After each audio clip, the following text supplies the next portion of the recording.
2 ദിവസത്തെ സന്ദർശനത്തിനായി ഇന്നലെ മണിപ്പൂരിൽ എത്തിയ രാഷ്ട്രപതി ദ്രൗപദി മുർമു ഇന്ന് ഇംഫാലിലെ നൂപ്പിലാൽ സ്മാരക സമുച്ചയം സന്ദർശിക്കും. സേനാപതിയിൽ നടക്കുന്ന പൊതുപരിപാടിയെ രാഷ്ട്രപതി അഭിസംബോധന ചെയ്യും.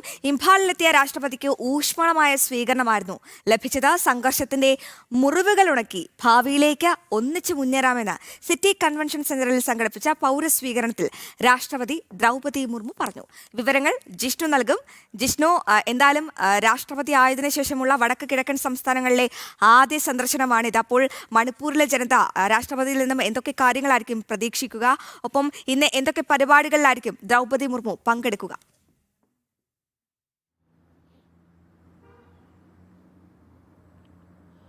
അശ്വതി, 2 ദിവസത്തെ സന്ദർശനത്തിനായി ഇന്നലെയാണ് രാഷ്ട്രപതി ദ്രൗപദി മുർമു മണിപ്പൂരിലെത്തിയത്. ഇംഫാലിൽ ഊഷ്മളമായ സ്വീകരണം ലഭിച്ചു. ഗവർണർ അജയ് ബെല്ല രാഷ്ട്രപതിയെ സ്വീകരിച്ചു. ഇന്നലെ സിറ്റി കൺവെൻഷൻ സെന്ററിൽ നടന്നിട്ടുള്ള പൗര സ്വീകരണത്തിലും ഒപ്പം പോളോ പ്രദർശനത്തിലും രാഷ്ട്രപതി പങ്കെടുത്തു. അവിടെ കൺവെൻഷൻ സെന്ററിൽ നടന്ന പരിപാടിയിൽ വളരെ കൃത്യമായി മണിപ്പൂർ എങ്ങനെ മുന്നേറണം എന്നത് സംബന്ധിച്ച് കൃത്യമായിട്ടുള്ള പ്രതികരണമാണ് രാഷ്ട്രപതി ദ്രൗപദി മുർമു നടത്തിയിട്ടുള്ളത്. മണിപ്പൂരിൽ മെയ്തി, കുക്കി വിഭാഗങ്ങൾ തമ്മിലുണ്ടായ സംഘർഷത്തിന് ശേഷം ആദ്യമായാണ് ഇപ്പോൾ രാഷ്ട്രപതി അവിടം സന്ദർശിക്കുന്നത്. അല്പ ദിവസങ്ങൾക്ക് മുൻപ് പ്രധാനമന്ത്രി നരേന്ദ്രമോദിയും മണിപ്പൂർ സന്ദർശിച്ചിരുന്നു. ഇരു വിഭാഗങ്ങളും തമ്മിലുള്ള സംഘർഷം അവസാനിപ്പിച്ചുകൊണ്ട് മണിപ്പൂർ ഒറ്റക്കെട്ടായി വികസനത്തിന്റെ പാതയിൽ മുന്നേറണം എന്നുള്ളതാണ് നേരത്തെ പ്രധാനമന്ത്രിയും ഇപ്പോൾ രാഷ്ട്രപതി ദ്രൗപദി മുർമുവും മണിപ്പൂരിലെ ജനതയോട് ആവശ്യപ്പെട്ടിട്ടുള്ളത്. അവിടെ നിലവിൽ സമാധാന ചർച്ചകൾ ഗവർണർ അജയ് ബെല്ലയുടെ നേതൃത്വത്തിലുള്ള പ്രത്യേക സമിതി മെയ്തി, കുക്കി വിഭാഗങ്ങളുടെ മേഖലകൾ സന്ദർശിച്ച് ഇരു വിഭാഗങ്ങളിലെയും നേതാക്കളുമായും ജനങ്ങളുമായും സംവദിച്ചുകൊണ്ട് സമാധാന ശ്രമങ്ങൾ മുൻപോട്ട് കൊണ്ടുപോവുകയാണ്. അതിനിടയിലാണിപ്പോൾ രാഷ്ട്രപതിയുടെ നിർണായകമായിട്ടുള്ള സന്ദർശനം. ഇന്ന് 2 പരിപാടികളാണ് രാഷ്ട്രപതിക്ക് നിശ്ചയിച്ചിട്ടുള്ളത്. ഒന്ന്, ഈ നൂപ്പിലാൽ സ്മാരക സമുച്ചയം, ഇംഫാലിലെ സ്മാരക സമുച്ചയം രാഷ്ട്രപതി സന്ദർശിക്കും. കൂടാതെ സേനാപതിയിൽ നടക്കുന്ന പൊതുപരിപാടിയിലും രാഷ്ട്രപതി പങ്കെടുത്ത് അഭിസംബോധന ചെയ്ത് സംസാരിക്കും. അവിടെ രാഷ്ട്രപതിയുടെ വാക്കുകൾക്കായി മണിപ്പൂർ കാതോർക്കുകയാണ്. ഇന്ന് ഉച്ചയ്ക്ക് ശേഷം രാഷ്ട്രപതി ഡൽഹിയിലേക്ക് തിരിക്കും. അവിടെ കൃത്യമായിട്ടുള്ള ഇടപെടൽ നടത്താൻ രാഷ്ട്രപതിക്ക് സാധിച്ചിട്ടുണ്ട്. ഒപ്പം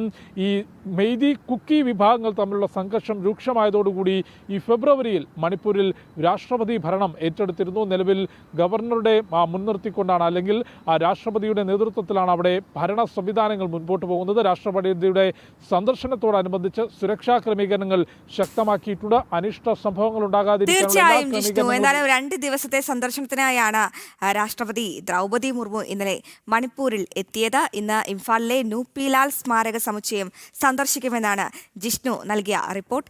ഇനി ക്രിസ്മസിന്റെ വരവറിയിക്കുകയാണ് ദുബായ് ഗ്ലോബൽ വില്ലേജ്. അവിടുത്തെ ആഘോഷരാവുകൾ തുടങ്ങിയിരിക്കുന്നു. വർണ്ണാഭമായ ഒരു ക്രിസ്മസ് കാലത്തിന്റെ അത്ഭുത ലോകമൊരുക്കി ഗ്ലോബൽ വില്ലേജ് സന്ദർശകരെ സ്വീകരിക്കാൻ ഒരുങ്ങിക്കഴിഞ്ഞു. വരും ദിവസങ്ങളിൽ വെടിക്കെട്ടും ഡ്രോൺ ഷോയും അരങ്ങേറും.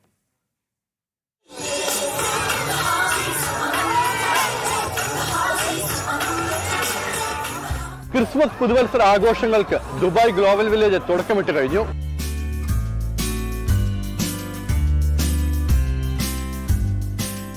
മീറ്ററിലേറെ ഉയരമുള്ള ക്രിസ്മസ് ട്രീയാണ് ആഘോഷങ്ങളുടെ കേന്ദ്രബിന്ദു. ഈ ക്രിസ്മസ് ട്രീക്ക് ചുറ്റും ഓരോ നിമിഷവും സന്ദർശകർ ആഘോഷമാക്കുകയാണ്.